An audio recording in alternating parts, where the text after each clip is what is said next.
আসসালামু আলাইকুম। আশা করছি আপনি ভালো আছেন। আজকে এই ভিডিওটিতে আমরা ইমাজিক মডিউল কীভাবে এনেবল করতে হয় বা এটা কী কাজে ব্যবহার করা হয় এই বিষয়টা নিয়ে একটু আলোচনা করব।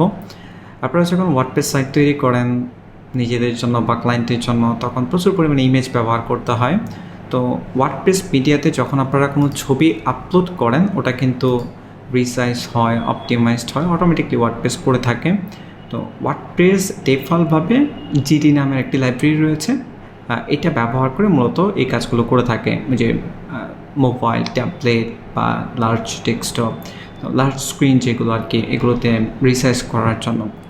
তো আপনারা যদি কখনো কন্ট্রোল প্যানেল ব্যবহার করে থাকেন, কন্ট্রোল প্যানেলে এসে আপনারা একটু সার্চ টুলে এখানে পিএইচপি লিখে একবার সার্চ করবেন। আমি আপনাদেরকে জিডি লাইব্রেরি সম্পর্কে একটু আইডিয়া দিচ্ছি যে এটা আপনারা কোথায় পাবেন।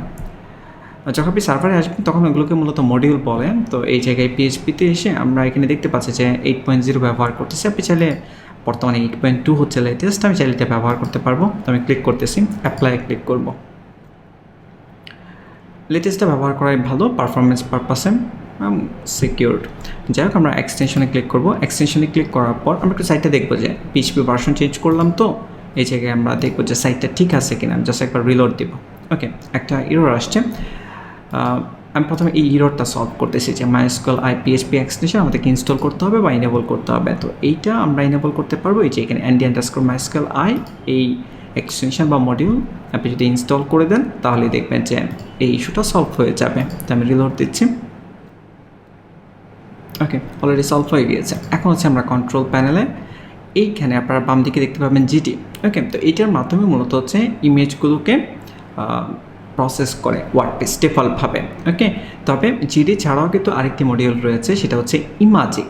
এই যে এখানে দেখতে পাচ্ছেন ইমাজিক ম্যাক্সিমাম সার্ভারগুলোতে, যেগুলো কন্ট্রোল প্যানেল প্রোভাইড করে যে সকল সার্ভার, ওখানে ইমাজিকটা ডিসেবল করা থাকে ডিফল্টভাবে। ওকে, তো ওয়ার্ডপ্রেস ডিফল্টভাবে জিডি বা ইমাজিক দুইটাই যদি ইনস্টল করা থাকে তাহলে ইমাজিকটা ব্যবহার করে, কারণ হচ্ছে ইমাজিকটা ভালো কম্প্রেশন দেয় এবং হচ্ছে ছবির যে কোয়ালিটি এটা জিডি থেকেও ভালো দেখায় ছোটো ডিভাইস বা মোবাইল ট্যাবলেট বা অন্যান্য যে ডিভাইসগুলো রয়েছে। তো এই জন্য আপনাদের পক্ষে যদি পসিবল হয় ইমাজিক ব্যবহার করা, তাহলে অবশ্যই আপনারা ইমাজিকটা ব্যবহার করবেন। ওকে, যেমন এখন আমাদের এই ড্যাশবোর্ডে যখনই আমরা মিডিয়াতে কোনো ছবি আপলোড করতেছি, ওয়ার্ডপ্রেস এই জিডি লাইব্রেরির মাধ্যমে বা জিডি মডিউলের মাধ্যমে মূলত কাজটা করতেছে, অপটিমাইজেশনের যে কাজটা বা রিসাইজের যে কাজটা। এখন আপনি যদি ইমাজিকটা ইনস্টল করে দেন, এই যে আমি ক্লিক করলাম তাহলে ইনস্টল হয়ে যাবে। তো দুইটাই যদি ইনেবল করা থাকে সেক্ষেত্রে ওয়ার্ডপ্রেস ইমাজিক ব্যবহার করবে। ওকে, তো আপনারা এই কাজটা করতে পারবেন। আপনাদের ওয়েবসাইটের পারফরমেন্স বা ছবির কোয়ালিটি আগে থেকে মাচ বেটার হবে যেটি থেকে। আরেকটি প্লাগইন আপনাদের সাথে পরিচয় করিয়ে দিচ্ছি, সেটা হচ্ছে ইমেজিক ইঞ্জিন। ওকে, আপনারা এটা ব্যবহার করতে পারেন। আমি জাস্ট কপি করতেছি, কপি করার পর দেন প্লাগইনস, ইনস্টল প্লাগইনস, দেন হচ্ছে অ্যাড নিউ, দেন আমরা সার্চ প্লাগইন। ওকে, দেখতে পাচ্ছেন ইনস্টল করে নিয়েছি। আবার এই ইমাজিক মডিউলটা কিন্তু দেখবেন যে ওয়ার্ডপ্রেসে বেশ কিছু প্লাগইন রয়েছে, যেগুলো যখন আপনি বাল্ক অপটিমাইজ করতে যাবেন ইমেজ, তখন আপনার ইমাজিক মডিউলটা এক্সটেন্ড করার ইনস্টল করার প্রয়োজন হয় বা ইনেবল থাকতে হয়। ওকে, যদি কখনো এই ধরনের ইরর বা ওয়ার্নিং দেখায় যে আপনার পিএইচপি মডিউল ইমাজিক ইনস্টল নেই বা ইনেবল নেই, সেক্ষেত্রে আপনারা কিন্তু খুব সহজে এখান থেকে করতে পারেন। ওকে, তো আমি এখানে প্লাগইনটা ইনস্টল হয়ে গিয়েছে, অ্যাক্টিভেট করব। অ্যাক্টিভেট করার পর দেন হচ্ছে সেটিংয়ে যাব। সেটিংয়ে যাওয়ার পর দেন হচ্ছে এই যে এখানে একটা অপশন রয়েছে ইনেবল এনহ্যান্সড ইমেজ ইঞ্জিন, আপনারা এটা চেক করে দিতে পারেন। আর হচ্ছে ইমেজ ইঞ্জিন আমরা পিএইচপি মডিউল হচ্ছে যেটা ইমাজিক ইনস্টল করলাম ওটাই ইউজ করতে আছে। ওকে, আর বাকি যে অপশন এগুলো আপনি ডিফল্ট রাখতে পারেন, কারণ এই প্লাগইনটা ডিফল্টভাবে যেটা বেস্ট অপশন যেগুলো দরকার ওগুলো অটোমেটিকলি ইনেবল করে দেয়। আমাদের এখানে আর অন্য কোনো কাজ প্রয়োজন নেই করার, আপনি চাইলে অ্যাডজাস্ট করতে পারবেন বা দরকার নেই।